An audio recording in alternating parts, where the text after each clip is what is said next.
आज की वीडियो में बात करने वाले हैं आपके HTML टैग्स के बारे में जो ओ लेवल एग्जामिनेशन के लिए काफी इंपॉर्टेंस रखते हैं। इन टैगों को डिस्क्रिप्शंस के साथ हम एक्सप्लेन करेंगे जिसमें आपके एग्जामिनेशन का जो शेड्यूल है वो क्लियर हो जाए और आप अपने पेपर को अच्छे से तैयार कर पाए।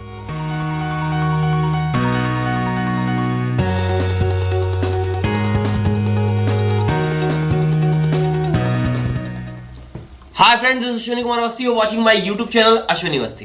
तो आज की वीडियो में बात करने वाले हैं आपके HTML टैग्स के बारे में जो एग्जामिनेशन ओ लेवल एग्जामिनेशन के लिए खासा इंपॉर्टेंस रखते हैं, उनके बारे में बात करेंगे। सबसे पहला टैग जो कई बार पेपरों में आया हुआ है जिसका नाम है आपका कमेंट टैग।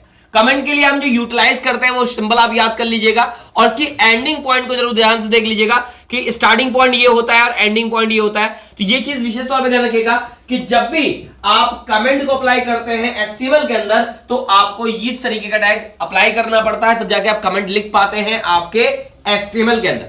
सेकंड आता है एंकर टैग। एंकर टैग की अगर बात करें तो ये ए से स्टार्ट होता है और हेल्प के अंदर हमें डिटरमाइन करना होता है अपनी जो भी लोकेशन है या जो भी उसका पाथ है वो डिटरमाइन करते हैं। और ये ए टैग जो है वो एक टैग्स के टाइप में अगर हम बात करें तो दो ही टाइप के टैग प्राप्त होते हैं हमें, एक होता है एम्प्टी और एक होता है कंटेनर। ठीक है, कंटेनर टैग स्टार्टिंग भी होती है और एंड भी होता है और एम्प्टी टैग में हमें एंडिंग नहीं करनी होती, सिर्फ स्टार्टिंग करनी होती है। तो दोनों के दोनों टैग जो है आपके एंकर टैग की अगर हम बात करें तो ये भी आपका कंटेनर टैग के रूप में काम आता है क्योंकि इसको स्टार्ट अगर किया गया है तो एंड भी करना पड़ेगा तभी ये काम करेगा। नेक्स्ट आता है बोल्ड।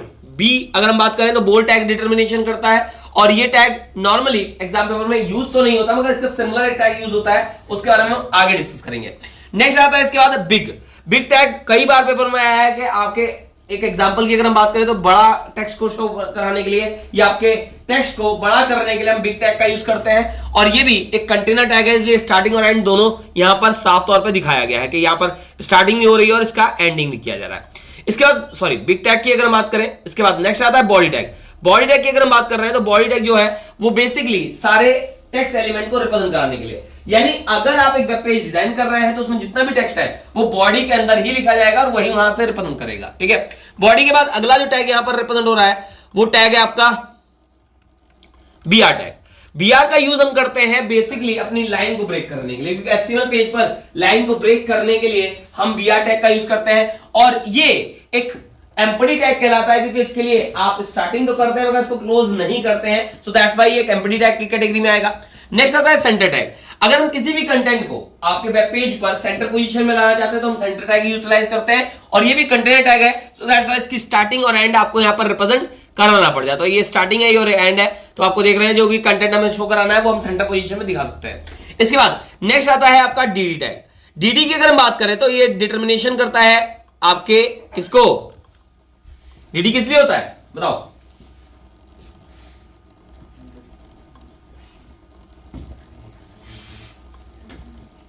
जो लिस्ट एलिमेंट आता है आपके HTML के अंदर जिसमें तीन टाइप की लिस्ट डिटरमिनेशन होती है, एक ऑर्डर लिस्ट और एक अनऑर्डर लिस्ट और एक डेफिनेशन लिस्ट। ठीक है, इन तीनों लिस्टों में ये डिटरमिनेशन करता है DD आपको किसको, कंटेंट को, डेटा को। ठीक है, डेफिनेशन डिस्क्रिप्शन जो होती है आपकी उसको यहां पर डिटरमाइन किया जाता है। ठीक है, नेक्स्ट आता है DL। डेफिनेशन लिस्ट जो डिटरमाइन कराता है DL के रूप में आता है। DL जो है डेफिनेशन लिस्ट को डिटरमाइन कराता है। जो मेन पॉइंट अगर हम आपको टर्म्स दिखाना चाहते हैं तो हम DL का यूज करते हैं यहां पर। DL के बाद अगला जो आ जाता है यहां पर नेक्स्ट जो आपका DL के बाद आता है वो आता है DT। डेफिनेशन टर्म्स की बात करता है, यानी जो DL होता है उसके अंदर कंटेंट डिटरमाइन कराया जाता है किसका, आपका DL का। ठीक है, सॉरी DT का। इसके बाद EM आ जाता है, एम्फेसिस। एम्फेसिस का मतलब क्या होता है, ये आपके एग्जांपल को बेसिकली अगर हम देखा जाए तो जो आई टैग होता है, इटैलिक जो टैग होता है उसका एक और टर्म्स यूटिलाइज किया जाता है एम्फेसिस के रूप में, EM के रूप में। इसको आप विशेष तौर पर ध्यान रखिएगा क्योंकि ओ लेवल एग्जामिनेशन में कभी भी डायरेक्टली इटैलिक टैग के बारे में नहीं पूछा जाता बल्कि इस टैग के बारे में पूछा जाता है। तो EM को ध्यान रखिएगा, ये क्या करता है, आपके कंटेंट को क्या बना देता है, इटैलिक बना देता है, एम्फेसिस बना देता है। ठीक है, इसके बाद एम्बेडेड ऑब्जेक्ट की अगर हम बात करें तो किसी भी आपकी प्रोफाइल को या किसी फाइल को अगर हमें रिप्रेजेंट कराना है तो हम इमीडिएट टैग का यूज करते हैं जो कि इस स्ट्रिंग को रिप्रेजेंट कराने के लिए यूटिलाइज किया जाता है। देन इसके बाद आता है इम्बेड के बाद आपका इम्बेड ऑब्जेक्ट के रूप में अगर हम कोई फाइल दिखाना चाहते हैं तो उसको भी हम यहां पर रिप्रेजेंट करा सकते हैं। ये दोनों टैग्स यहां पर यूज होते हैं। नेक्स्ट फॉन्ट टैग की अगर हम बात करें तो फॉन्ट टैग का यूज होता है आपके फॉन्ट को रिप्रेजेंट कराने के लिए, यानी अगर कोई कंटेंट में बदलाव चाहते हैं तो फॉन्ट टैग का यूज करते हैं, और फॉन्ट से रिलेटेड और भी इसके कोई एट्रीब्यूट्स होते हैं जिनके द्वारा आप क्या कर सकते हैं, फॉन्ट का लुक बदल सकते हैं, इसलिए फॉन्ट टैग आपको दिया जाता है। फॉन्ट के पास बहुत सारे एट्रीब्यूट्स होते हैं, ठीक है। नेक्स्ट यहां पर आता है आपका टर्म्स, कौन सा, फॉन्ट के अंदर एग्जांपल दिया गया है फॉन्ट फेस। ये क्या है, फेस क्या है, इसका एट्रीब्यूट है। अगर हम बात करें फॉन्ट साइज की, साइज क्या है, एट्रीब्यूट है। ये सब एट्रीब्यूट्स के रूप में यूज होते हैं। आपको तीन बातें एचटीएमएल में विशेष तौर पर ध्यान रखनी पड़ेगी, पहला एलिमेंट, दूसरा टैग और तीसरा आपका एट्रीब्यूट, ठीक है। एलिमेंट की अगर हम बात करें तो जो पॉइंट हम पढ़ रहे होते हैं, जैसे अगर हम बात करते हैं हेडिंग की, तो हेडिंग क्या है, हेडिंग एक एलिमेंट है, राइट। और इसके अंदर जो टैग यूज होता है वो टैग कौन सा होता है, H1 से लेकर S6 तक उसके टैग यूज होते हैं। सबसे बड़ा टैग कौन सा है, S6 है। सबसे छोटा टैग कौन सा है, गलत जवाब, H1 सबसे बड़ा होता है, S6 सबसे छोटा होता है। इस बात को ध्यान रखिएगा क्योंकि ओ लेवल परीक्षा में भी ये कई बार आ चुका है, सो दैट्स व्हाई इसको भी आपको रेडी रखना है कि कौन सा टैग सबसे बड़ा होता है और कौन सा टैग सबसे छोटा होता है, ठीक है। इससे ऊपर भी पेपर आ चुका है। तो ये बात हो गई किसकी, आपके एलिमेंट की और टैग की। अब हर टैग के अंदर ये जरूरी नहीं है कि हर टैग के अंदर कुछ एट्रीब्यूट्स हो, मगर अधिकतर जितने भी टैग्स हैं उनके पास कोई ना कोई एट्रीब्यूट होता है। अगर हम नॉर्मली बॉडी की बात करें, बॉडी टैग की बात करें, तो उसके अंदर भी बैकग्राउंड नाम का एक एट्रीब्यूट होता है, बीजी कलर नाम का एट्रीब्यूट होता है, लिंक नाम का एट्रीब्यूट होता है, ए लिंक नाम का एट्रीब्यूट होता है, तो वी लिंक नाम का एट्रीब्यूट होता है। तो ये सब एट्रीब्यूट किस लिए बनाए गए हैं, उसके अंदर उसको कुछ अट्रैक्शन देने के लिए और अलग बनाने के लिए, ठीक है। इसके बाद नेक्स्ट आता है आपका फॉर्म। फॉर्म आपको पता ही है कि फॉर्म जो है वो बेसिकली अगर हम चाहते हैं यूजर से कुछ इनपुट लेना तो हम यूटिलाइज करते हैं आपके फॉर्म को। फॉर्म एक टैग है जिसके अंदर कई सारे एट्रीब्यूट्स पाए जाते हैं, जिसमें नेम एट्रीब्यूट होता है, एक्शन एट्रीब्यूट होता है, साइज एट्रीब्यूट होता है, ईमेल जैसे अगर हम ले रहे हैं तो उसका साइज क्या रहेगा, वो सारी चीजें। इसके बाद अगला जो आता है वो हेडिंग आता है। हेडिंग क्या है आपका, हेडिंग एलिमेंट है और इसके अंदर हम जो टैग्स यूज करते हैं, यहां ओवरऑल 6 टैग पाए जाते हैं H1 से लेकर S6 तक, ठीक है। ये आपके टेक्स्ट को, कंटेंट को क्या कर सकते हैं, हाइट या फिर कह सकते हैं साइज में बड़ा और छोटा करने के लिए काम में आते हैं। अब अगर हम बात करते हैं हेड की, देखिए हेड क्या करता है, ये बेसिकली हमारे डॉक्यूमेंट के अंदर हेड पोर्शन को डिस्क्राइब करता है, पोर्शन को डिटरमाइन करता है, जिसमें सबसे पहली बात आती है हेड की। तो हेड के अंदर हमारे बहुत सारे अदर एलिमेंट या आउटर एलिमेंट को भी यूज किया जाता है। जैसे अगर आप कोई भी CSS इस्तेमाल कर रहे हैं आउटर की, यानी कौन सी, आउटसाइड, या जिसको हम एक्सटर्नल CSS बोलते हैं, तो कहां अप्लाई होगी, वो हमारे हेड के अंदर आएगी, ठीक है। इसके अलावा अगर हम अपने वेब पेज में भी हेड पोर्शन बनाना चाहते हैं, हेडर बनाना चाहते हैं, तब भी हम हेड के अंदर डिटरमाइन कर सकते हैं। तो ये हेड एक बड़ा पोर्शन है आपके किसका, HTML पेज का, क्योंकि अगर देखा जाए तो HTML मेनली 2 भागों में बांटा जाता है, हेड पोर्शन और बॉडी पोर्शन, ठीक है। तो ये यहां पर डिटरमाइन कराता है हेड पोर्शन के लिए। इसके बाद HR आपको पता है हॉरिजॉन्टल रूल कहलाता है आपका, जो कि हॉरिजॉन्टल लाइन को डिटरमाइन करने के लिए यूज किया जाता है। HR टैग आपका ये क्या है, ये भी आपका एम्प्टी टैग है क्योंकि स्टार्ट होता है क्लोज नहीं होता है, ठीक है। इसके बाद अगला आता है आपका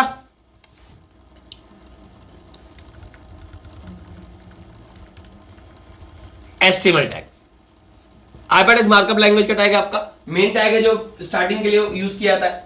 नेक्स्ट आता है इसके बाद आपका कौन सा, इटैलिक, आई के लिए जो हमने बताया EM यूज किया जाता है, वो ध्यान रखिएगा। इसके बाद इमेज टैग। देखिए इमेज टैग का बेसिकली IMG जो है वो बेसिकली यूज होता है इमेज एलिमेंट के अंदर, और इमेज अगर आपको कहीं पर भी लगानी है, किसी भी जगह पर लगानी है, तो आप IMG टैग का यूज करते हैं। IMG के साथ जो एट्रीब्यूट यूज होता है वो SRC होता है। इसके अलावा इसका विड्थ, हाइट, उसके साथ बॉर्डर और ऑल्ट में आप यूज करते हैं। अगर आप वहां पर फोटो नहीं दिख रही है तो क्या लिख कर आए, वो चीज आप ऑल्ट में यानी ऑल्टर में रिप्रेजेंट कराते हैं। तो ये प्रोसीजर होता है आपके किसका, आपके इमेज टैग का। इमेज के माध्यम से, इमेज टैग के माध्यम से आप क्या कर सकते हैं, एक इमेज को रिप्रेजेंट करा सकते हैं वेब पेज के ऊपर, क्लियर। इसके बाद अगला जो टैग आता है यहां पर, वो आता है यहां पर कौन सा, नेक्स्ट टैग आपका यहां आता है इनपुट। इनपुट जो है वो बेसिकली अगर देखा जाए तो आपको फॉर्म का एक टैग है, यानी फॉर्म अगर आप एलिमेंट यूज कर रहे हैं तो फॉर्म एलिमेंट में आपको इनपुट टैग यूज करना पड़ता है डेटा को कलेक्ट करने के लिए। इनपुट टैग जो होता है वो बेसिकली हमारे कंटेंट को यानी इनपुट फील्ड को लेने के लिए यूटिलाइज किया जाता है, ठीक है। ये इनपुट फील्ड के लिए यूटिलाइज होता है, जिसमें सबसे पहले हमारा यहाँ फॉर्म अगर हम बात करें, इनपुट टाइप टेक्स्ट आ जाता है, साइज आ जाता है, ठीक है, मैक्स लेंथ आ जाती है, ये सब क्या है, इसके एट्रीब्यूट्स हैं, ये इनपुट के एट्रीब्यूट आते हैं। और इनपुट में जो टाइप्स होते हैं वो अलग अलग हो सकते हैं। टेक्स्ट हो सकता है, ठीक है, बटन हो सकता है, ड्रॉप डाउन हो सकता है, ठीक है, बहुत सारे टाइप के यहाँ इनपुट पाए जाते हैं जो कि आप यूटिलाइज कर सकते हैं अलग अलग मेथड के रूप में। ठीक है, इनपुट फील्ड में आपका यहाँ टाइप टेक्स्ट हो गया, ठीक है, सेम वही चीज, एग्जांपल 2 रखे हैं और एक और एग्जांपल नीचे दे रखा है सिमिलर चीज।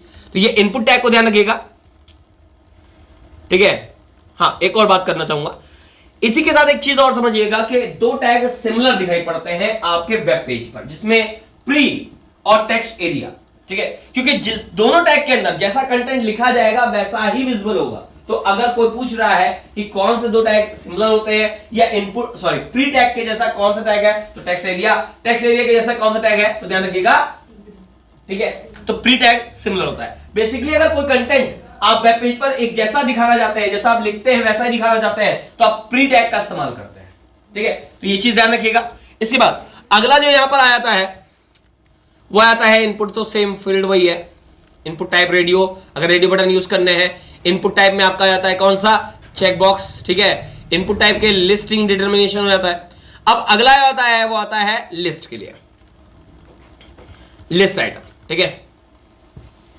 लिस्ट आइटम की अगर हम बात कर रहे हैं तो हमारे यहां पर 3 टाइप की लिस्टेड डिटर्मिनेशन हो जाती हैं, बल्कि 4 टाइप की कह सकते हैं, क्योंकि पहली हो जाती है ऑर्डर, दूसरी अनऑर्डर, तीसरी डेफिनेशन लिस्ट और चौथी आती है कौन सी, आपकी जो चौथी लिस्ट आती है जो फॉर्म करती है उसको हम नेस्टेड लिस्ट बोलते हैं। नेस्टेड लिस्ट का मतलब साफ है, जब हम लिस्ट के अंदर लिस्ट फॉर्म कर लेते हैं तो नेस्टेड लिस्ट फॉर्म होती है, ठीक है। ये लिस्टिंग के लिए है। और एक चीज ध्यान रखिएगा, प्रैक्टिकल फॉर्म में अगर देखा जाए तो ये ऑप्शंस काफी इंपॉर्टेंट माना जाता है नेस्टेड लिस्ट का, क्योंकि अधिकतर लोग इसको कंफ्यूज कर जाते हैं, दिक्कत कर जाते हैं। तो लिस्टिंग के बारे में आपको ध्यान होना चाहिए। जो मेन्यू डिटर्मिनेशन है, जैसे एलआई टाइप का है आपका डिस्क है, तो सीधी बात है सर्किल है और स्क्वायर है। अनऑर्डर लिस्ट के अंदर 3 ही टाइप डिटरमाइन होते हैं। पहला होता है आपका कौन सा, डिस्क, दूसरा होता है सर्किल और तीसरा होता है स्क्वायर। ये 3 टाइप आप अनऑर्डर लिस्ट में यूज कर सकते हैं। जबकि अगर हम ऑर्डर लिस्ट की बात करें तो यहाँ टाइप में आपके बहुत सारे टाइप्स हो सकते हैं, नंबरिंग हो सकती है, एबीसीडी हो सकती है, इसके अलावा आपका डॉट्स में हो सकता है। इसके अलावा अगर हम बात करें तो आपके रोमन नंबर्स में हो सकता है, बड़े Roman number, small Roman numbers, दोनों में यूटिलाइज हो सकता है आपका कौन सा, ऑर्डर लिस्ट, ठीक है। अब बात आती है लिंक की। देखिए, अगर हमें कोई भी फाइल कहीं से भी यानी आउटर से यानी एक्सटर्नल फाइल को हम अपने एचटीएमएल कोड में लगाना चाहते हैं तो हम लिंक टैग का यूज करते हैं। लिंक टैग हमेशा आपको हेड के अंदर ही मिलेगा, ठीक है, क्योंकि मैंने अभी थोड़ी देर पहले कहा कि एक्सटर्नल फाइल को अटैच करने के लिए हम यूटिलाइज कर लेते हैं आपके हेड सेक्शन को, और हेड सेक्शन में हमें लिंक यूज करना होता है रेल में स्टाइल शीट, क्योंकि हम यहां पर बात कर रहे हैं किसकी, आपके सीएसएस फाइल की। और यहां पर हमने टाइप दे दिया क्या, text/css, और हेरफ में क्या दे दिया है, उस फाइल का पाथ जो फाइल यहां पर यूज की जानी है। तो यहां पर बेसिकली एक एक्सटर्नल फाइल को अगर हम अटैच करना चाहते हैं तो किसका यूज करते हैं, लिंक का यूज करते हैं, ठीक है। ये सीएसएस के लिए है। अगला टैग आता है मार्क्यू। मार्क्यू का मतलब साफ है कि अगर आप एक एनिमेशन टेक्स्ट, एनिमेशन इमेज अपने वेब पेज पर रन कराना चाहते हैं, चलाना चाहते हैं, तो आप यूटिलाइज करेंगे किसका, मार्क्यू का, ठीक है। मार्क्यू जो है वो बेसिकली आपके टेक्स्ट को स्क्रॉल कराता है, मूव कराता है। मार्क्यू के अंदर जो आपके एलिमेंट्स या फिर कह सकते हैं एट्रीब्यूट्स पाए जाते हैं, उसमें बीजी कलर आता है, लूप्स आ सकता है कि कितनी बार आप उसको रन कराएंगे, स्क्रॉल अमाउंट हो सकता है कि कितनी स्पीड में रन करेगा, विड्थ आ सकती है कितना चौड़ा होगा, और एग्जांपल यहां पर दिया गया है। और मार्क्यू एक जो टैग है वो बेसिकली एक कंटेनर टैग है, इसलिए स्टार्ट भी होगा और एंड भी किया जाएगा, ठीक है। तो ये था आपका मार्क्यू टैग। अगला आता है मेन्यू। ठीक है, मेन्यू की अगर हम बात कर रहे हैं तो मेन्यू टैग बेसिकली हमारे मेन्यू को डिटरमाइन कराने के लिए यूज होता है, जिसको शायद डिटरमिनेशन नहीं किया गया। आप देखिए यहां पर क्या होता है, मेन्यू में एलआई टाइप आ जाता है। मेन्यू के अंदर भी वही सेम लिस्ट प्रोसीजर ही यूज किया जाता है, जैसे लिस्ट होती है वैसे यहां पर मेन्यू यूटिलाइज किया जाता है, ठीक है। जैसे आप लिस्ट को यूज करते थे वैसे मेन्यू हो जाता है, सेम चीज है। अगला आता है मेटा। इसको जरा ध्यान समझिएगा क्योंकि भाई साहब कई बार पेपर में कूदे हैं, ठीक है। अगर हम बात कर रहे हैं मेटा की, तो मेटा जो होता है वो आपका किसी भी साइट के डेटा को रिप्रेजेंट कराने के लिए, किसी भी साइट के एक कंटेंट को रिप्रेजेंट कराने के लिए मेटा टैग का यूटिलाइज किया जाता है। जब भी आप किसी साइट से डेटा उठा रहे हैं तो हमेशा मेटा टैग के माध्यम से ही उसको वहां पर रिप्रेजेंट कराएंगे, उसको वहां पर दिखाएंगे, ठीक है। तो मेटा टैग क्या होता है, जो कंटेंट को दिखाने के लिए यूटिलाइज होता है। जैसे आप YouTube की बात कर सकते हैं, वहां के वीडियोस को अगर आप रिप्रेजेंट करा रहे हैं अपनी वेबसाइट पर, तो आप किसका यूज करेंगे, मेटा टैग का यूज करेंगे। इसके बाद अगला आता है आपका नंबर लिस्ट। आपने पढ़ ही लिया है, जो मैंने बताया अभी थोड़ी देर पहले, ऑर्डर लिस्ट जिसको बोलते हैं, नंबर लिस्ट भी बोल सकते हैं, ठीक है। ऑप्शंस, ठीक है। अगर आप अपने वेब पेज पर ड्रॉप डाउन लिस्ट को क्रिएट करना चाहते हैं तो ऑप्शन टैग का यूज करते हैं, जिसके अंदर सेलेक्ट टैग यूज होता है, ठीक है। ऑप्शंस के अंदर आप डिटरमिनेशन कर सकते हैं ऑप्शन का, और उसके अलावा सेलेक्ट ऑप्शन का भी यूज कर सकते हैं, जैसे यहां पर दिया गया है। सेलेक्ट के अंदर सेलेक्ट टैग जो है वो आपका मेन टैग रहेगा, और इसके अंदर आप ऑप्शन टैग का यूज करेंगे, जिससे आप उस ड्रॉप डाउन लिस्ट के ऑप्शन को क्रिएट कर पाएंगे। यहां पर सामने प्रत्यक्ष प्रमाण है कि आप कौन कौन से तरीके से अपने ऑप्शन लिस्ट को या ड्रॉप डाउन लिस्ट को क्रिएट करते हैं आपके वेब पेज पर, ठीक है। तो इसके बाद नेक्स्ट जो आता है वो आता है यहां पर, नेक्स्ट जो HTML कोड है वो है पी टैग का। अगर हम बात करें तो पी टैग बेसिकली हमारे पैराग्राफ के लिए यूटिलाइज होता है, यानी अगर आप किसी भी वेब पेज पर एक पैराग्राफ लिखना चाहते हैं तो आप पी टैग का इस्तेमाल करके पैराग्राफ को लिख सकते हैं। पी टैग के साथ जो एट्रीब्यूट पाया जाता है वो अलाइजमेंट का होता है, अलाइज का होता है। तो पी अलाइजमेंट आप लगा सकते हैं, लेफ्ट राइट सेंटर जो भी आपको लगानी है वो यहां पर आपको लगा सकते हैं, और उस तरीके से अपने पैराग्राफ को लेफ्ट राइट और सेंटर में एडजस्ट कर सकते हैं। नेक्स्ट आता है स्मॉल। जैसे अभी थोड़ी देर पहले आपने बिग टैग पढ़ा, बिग टैग का काम क्या था, आपके टेक्स्ट को साइज में बड़ा करना। स्मॉल टैग क्या करेगा, उल्टा करेगा, उसको छोटा कर देगा। ये स्मॉल टैग आपका। स्मॉल टैग के बाद अगला जो आता है वो नेक्स्ट टैग आता है यहां पर, कौन सा आपका, स्ट्राइक। स्ट्राइक में होता क्या है, आपके टेक्स्ट के बीचों बीच एक लाइन रिप्रेजेंट हो जाएगी। आप स्ट्राइक टैग अगर यूज कर रहे हैं तो बीचों बीच एक लाइन जाएगी। नेक्स्ट आता है strong tag. Strong tag similar है किसके, आपके बोल्ड, यानी अगर आप अपने टेक्स्ट को बोल्ड करना चाहते हैं तो स्ट्रॉन्ग टैग वहां पर मिल जाता है। ये चीज विशेष तौर पर ध्यान रखने वाली है, क्योंकि नाइलेट के एग्जाम में कभी भी बोल्ड टैग को बी से नहीं बल्कि स्ट्रॉन्ग से रिप्रेजेंट किया गया है हमेशा से। सो दैट्स व्हाई आपको ध्यान रखना है कि आपको बोल्ड करने के लिए स्ट्रॉन्ग टैग का यूज कर सकते हैं और बोल्ड बी टैग का भी इस्तेमाल कर सकते हैं, ठीक है।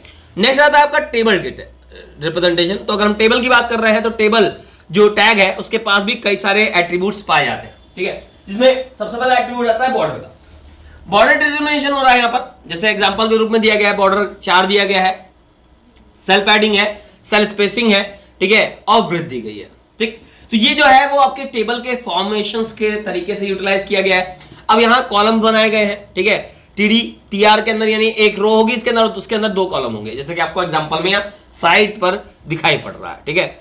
ये बॉर्डर आपका। इसके अलावा यहां पर बॉर्डर 2 दे दिया गया, बॉर्डर कलर भी दे दिया गया है, साथ में क्या दिया गया है, सेल पैडिंग दी गई है, सेल स्पेसिंग दी गई है, और विथ 100% कर दी गई है। एक बात का प्रैक्टिकल तौर पे आपको ध्यान रखना है कि जब भी आपसे बॉर्डर सिंगल दिया है तो क्या होता है, यहां पर कॉल स्पैन लगता है और जो कोलैप्स कर देता है दोनों को, ठीक है। ये चीज आपको विशेष तौर पर ध्यान रखनी है। Next, table. टेबल डिटरमिनेशन यहां पर किया गया है, टेबल को बनाया गया है, ठीक है। और सेम वही प्रोसीजर है कि अगर आपको बॉर्डर नहीं रखना है, सेल पैडिंग से दे दी गई, सेल स्पेसिंग दी गई है, बॉर्डर यहां पर नहीं दिया गया तो यहां पर क्या होगा, टेबल का बॉर्डर नहीं आएगा, ठीक है।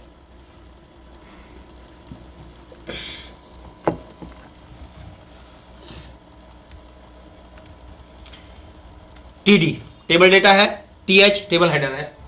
अगर आप अपने टेबल में टेबल हेडिंग को रिप्रेजेंट कराना चाहते हैं तो आप टीएच का यूज करेंगे, और टीएच की खासियत ये होगी कि जब भी आप टीएच लगाएंगे तो बेसिकली क्या होगा, वो हेडिंग थोड़ा बोल्ड हो जाएगी और साथ में सेंटर पोजीशन में रिप्रेजेंट कराएगी। ये 2 क्वालिटी आपके टीएच के पास होती हैं, टीडी के पास ये क्वालिटी नहीं होती। टीडी में कंटेंट वैसा ही दिखाएगा जैसा होता है, ठीक है। टीएच में क्या हो जाएगा, पहला सेंटर पोजीशन हो जाएगा कंटेंट आपका, और दूसरी चीज वो बोल्ड हो जाएगा। क्लियर? तो ये डिफरेंस समझना बहुत जरूरी है कि टीडी और टीएच में अंतर क्या है। तो भैया टीएच क्या करेगा, आपके टेबल हेडिंग को रिप्रेजेंट कराएगा या हेडर को रिप्रेजेंट कराएगा, इसमें क्या होगा, सेंटर पोजीशन में कंटेंट आएगा और बोल्ड होकर आएगा, ठीक है। और टेबल डेटा नॉर्मल टेक्स्ट के रूप में आएगा, ठीक है। इसके बाद नेक्स्ट आता है यहां पर आपका अगला जो आता है वो आता है टाइटल, ठीक है। अगर आप किसी पेज के टाइटल को रिप्रेजेंट करना चाहते हैं तो आप टाइटल टैग का यूज करते हैं, जो कि हेड सेक्शन के अंतर्गत आता है, यानी हेड में आप टाइटल रिप्रेजेंट कराते हैं और यहां पर आप बताते हैं कि आप कौन सा पेज बना रहे हैं, उसका नाम क्या होगा, ठीक है। किसी वेब पेज का जो नाम रखा था वो टाइटल टैग के अंदर रखा था। इसके बाद टीआर टेबल रो। आपको पता है कि अगर आपको टेबल बनानी है या टेबल के अंदर रिप्रेजेंटेशन रो का करना है तो आप टीआर का यूज करते हैं, और अगर हम कॉलम की बात करें तो कॉलम को टीडी डेवलप करता है या टीएच डेवलप करता है, ध्यान रखिएगा, क्योंकि टेबल में आप पहला टैग जो यूटिलाइज करते हैं वो टीआर होता है, जो कि रोज को रिप्रेजेंट करने का काम करता है। जितनी बार टीआर आएगा उतनी रोज बनेंगी, ठीक है, और जितने टीडी आएंगे उतना ही क्या होगा, टेबल डेटा बनेगा, मतलब कॉलम बनेगा, ठीक है। ये चीज ध्यान रखिएगा। कॉलम का रिप्रेजेंटेशन किसके होता है, टीडी से होता है, और ये बात ध्यान रखिएगा क्योंकि पेपर में शायद आई हुई है। इसके बाद टीटी टेलीटाइप अगर हम बात कर रहे हैं, टेलीटाइप का मतलब साफ है कि यहां पर जो डेटा रिप्रेजेंटेशन होता है वो टेटी के रूप में होता है, ठीक है।